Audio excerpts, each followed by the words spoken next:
Assalamualaikum warahmatullahi wabarakatuh. Halo teman-teman semua, saya Rahmi Forzara Flesya.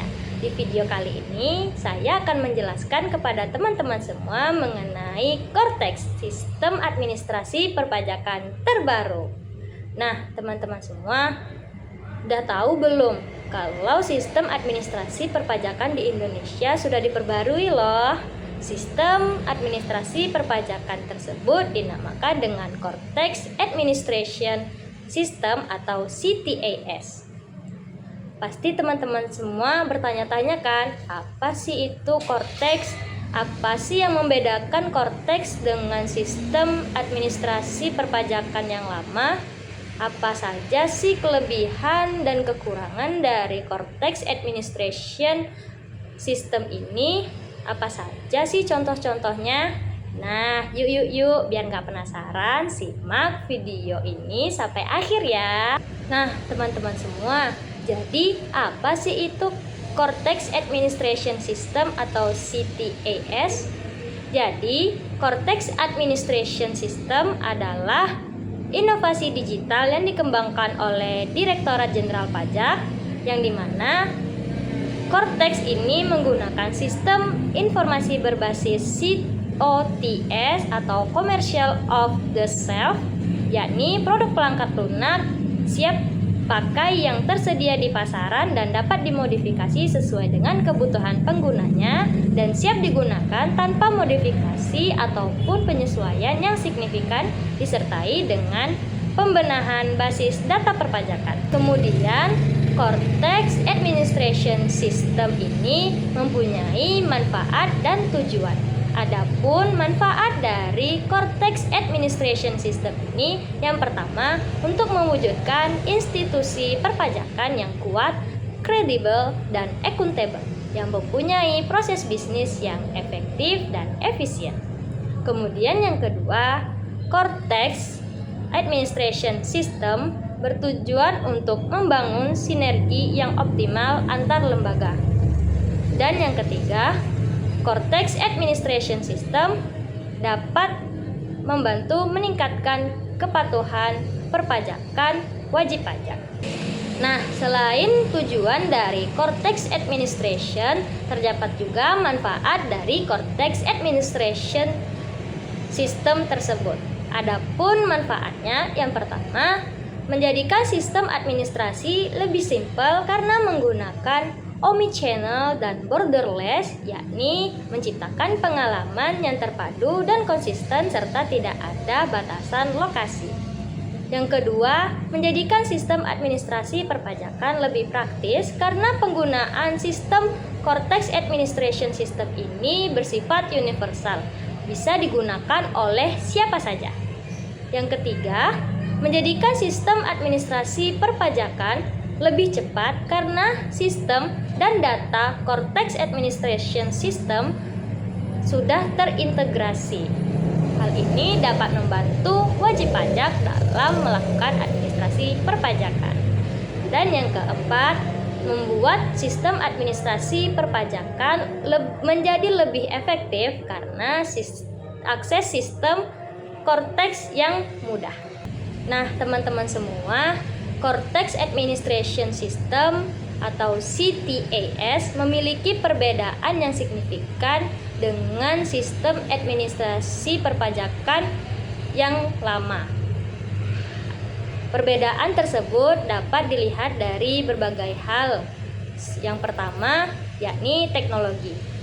Cortex menggunakan teknologi mutakhir seperti cloud computing, kecerdasan buatan atau AI, dan big data. Cortex menunjukkan bahwasannya sistem administrasi pada Cortex itu sudah lebih mudah dan prosesnya lebih transparan untuk wajib pajak. Kemudian, sedangkan sistem administrasi yang lama masih menggunakan teknologi yang konvensional. Hal ini menunjukkan bahwa sistem administrasi yang lama itu prosesnya masih sangat lama, kurang transparan, dan cukup membingungkan para wajib pajak. Kemudian yang kedua, yakni integrasi. Pada Cortex, data perpajakan terintegrasi secara menyeluruh, termasuk e-faktur dan e-bupot atau bukti potong. Artinya, data-data wajib pajak serta layanan perpajakan sudah terhubung dalam satu sistem yang terpadu. Sedangkan pada sistem administrasi perpajakan yang lama, integrasinya masih terbatas dan lebih fokus pada e-filing saja. Hal ini akan menyulitkan para wajib pajak dalam melakukan administrasi perpajakan.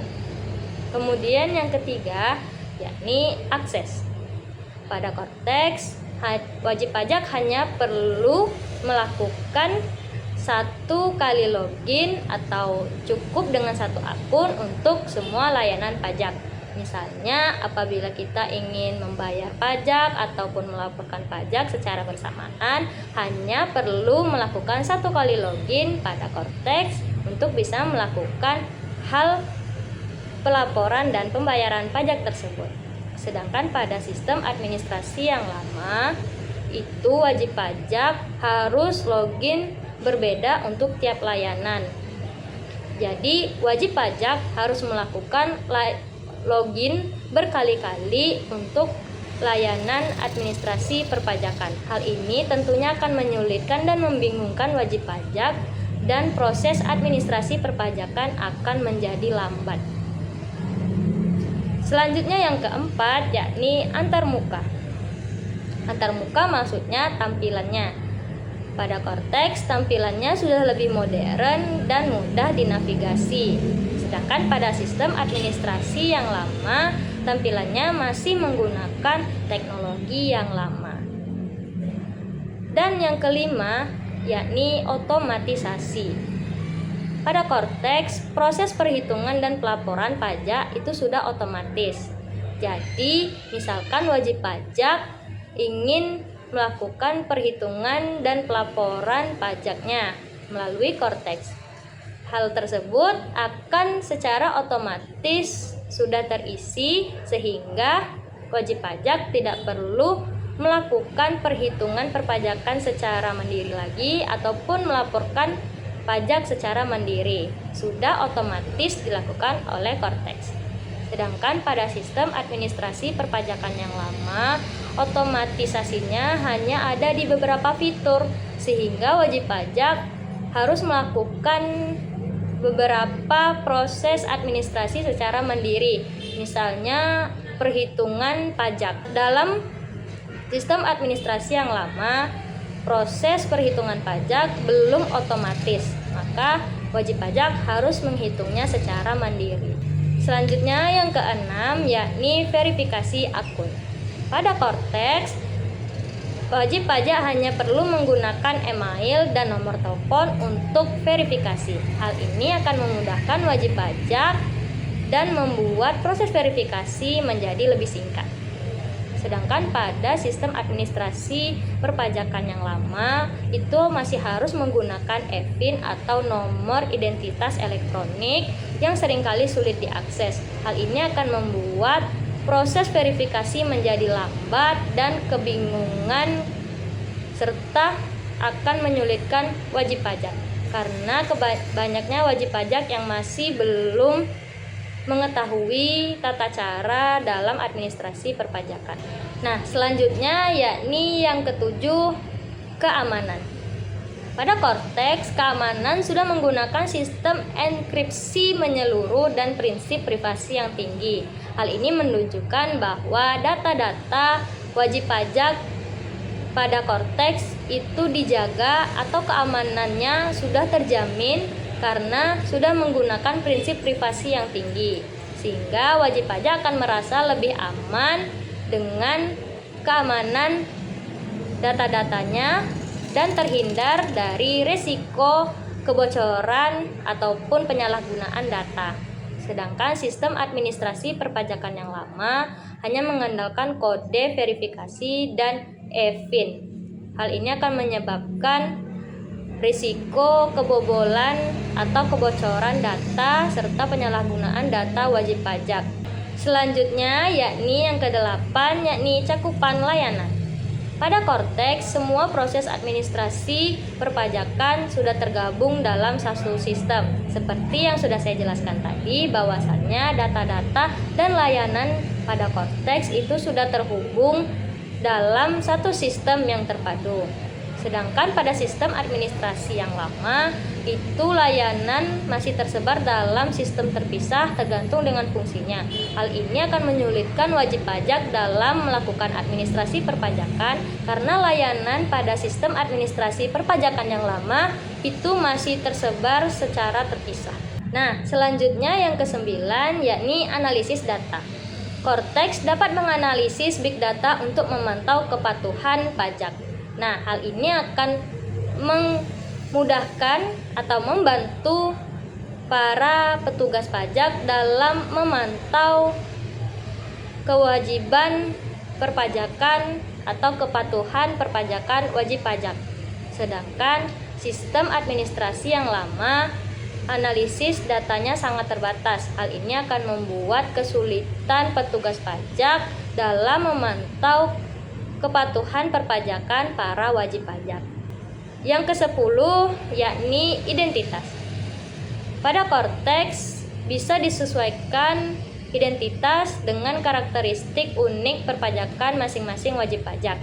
Misalnya, wajib pajak luar negeri yang menggunakan Korteks, maka Korteks akan dapat menyesuaikan karakteristik unik perpajakan dari wajib pajak luar negeri tersebut.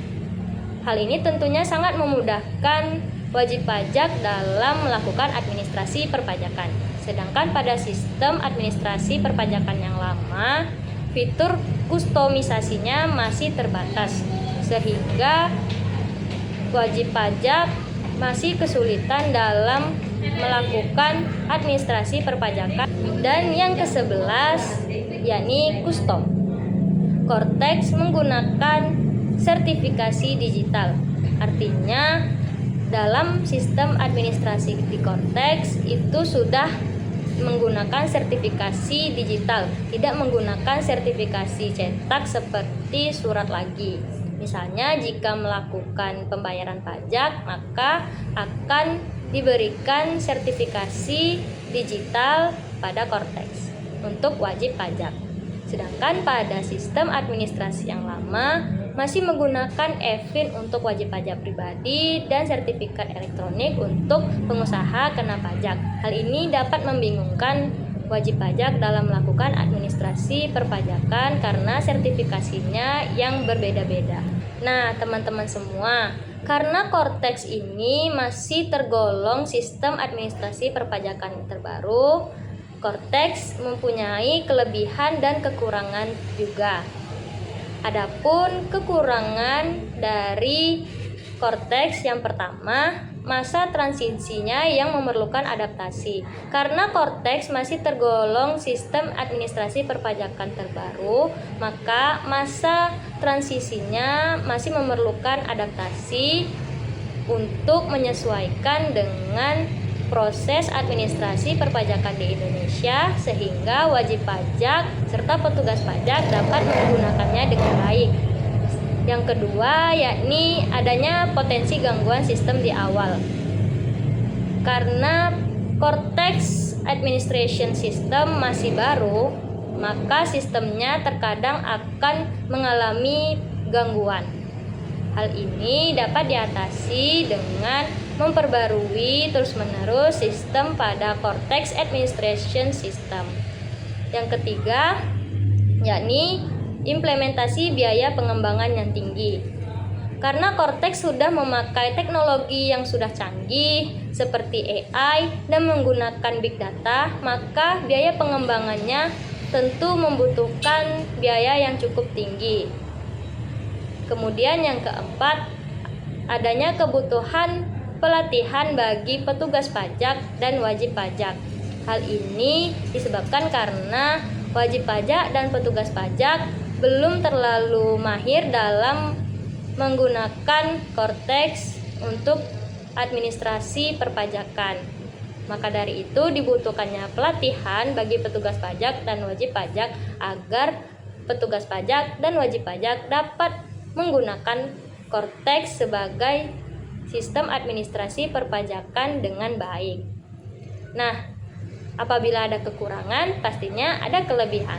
Adapun kelebihan dari Cortex yang pertama yakni efisiensi dan transparansi yang lebih tinggi serta integrasi data yang lebih baik. Karena Cortex Administration System itu telah menggunakan sistem big data, maka integrasi datanya itu menjadi lebih baik, dan karena sudah menggunakan teknologi yang canggih juga, maka efisiensi dan transparansinya akan menjadi lebih tinggi.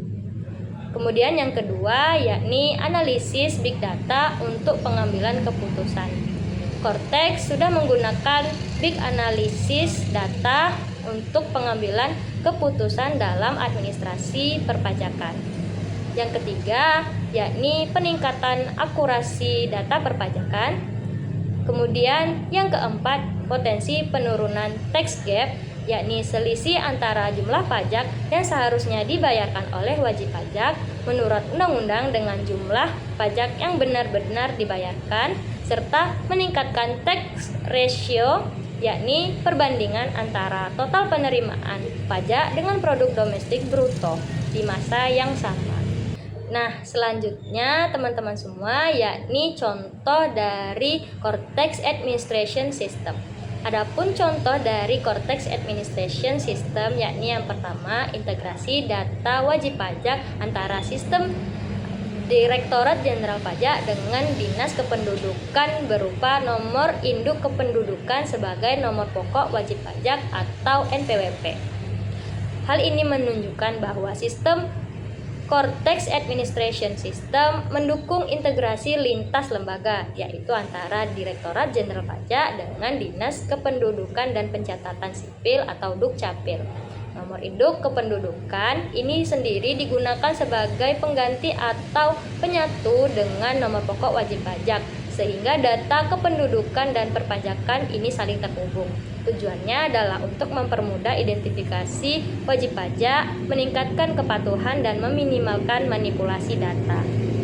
Selanjutnya yang kedua yakni pemeriksaan dan penagihan pajak. Cortex Administration System mendukung otomasi dan digitalisasi proses pemeriksaan atau audit serta penagihan tunggakan pajak. Sistem Tax Administration akan mencatat aktivitas, mengeluarkan surat ketetapan pajak secara otomatis, dan memantau penyelesaian utang pajak. Ini akan membuat proses lebih efisien dan transparan. Kemudian yang ketiga yakni fungsi taxpayer accounting atau aktivitas perpajakan wajib pajak. Ini merujuk pada pencatatan dan pengelolaan seluruh transaksi serta kewajiban perpajakan wajib pajak secara sistematis. Cortex Administration System memungkinkan pencatatan pembayaran pajak, pengembalian pajak, kompensasi, dan koreksi data dilakukan dalam satu sistem yang terintegrasi. Nah, teman-teman semua, itulah tadi penjelasan mengenai apa itu Cortex Administration System atau CTAS, kemudian apa tujuan dan manfaatnya, apa saja perbedaannya dengan sistem administrasi perpajakan yang lama, serta contoh-contohnya. Nah, sekarang kita akan menyimpulkan penjelasan tersebut. Kesimpulannya adalah Cortex Administration System mengubah proses pelayanan perpajakan hingga pemeriksaan, pengawasan, dan manajemen data maupun penegakan hukum di bidang perpajakan menjadi serba digital dan terintegrasi. Sehingga pembaruan sistem administrasi pajak inti ini menjadi bentuk modernisasi perpajakan yang bertujuan untuk mewujudkan institusi perpajakan yang kuat, kredibel, dan accountable dengan proses bisnis yang efektif dan efisien bagi Direktorat Jenderal Pajak. Selain itu, diharapkan Cortex Administration System dapat meningkatkan kepatuhan wajib pajak serta memberikan kemudahan bagi wajib pajak untuk melakukan pengelolaan administrasi perpajakannya. Nah, teman-teman semua, gimana? Udah paham kan mengenai Cortex Administration System sebagai sistem administrasi perpajakan yang terbaru? Semoga video ini dapat membuat teman-teman semua lebih mengerti dengan Cortex Administration System dan dapat menjalankan administrasi perpajakannya dengan lebih mudah. Sekian dari saya, terima kasih. Wassalamualaikum warahmatullahi wabarakatuh.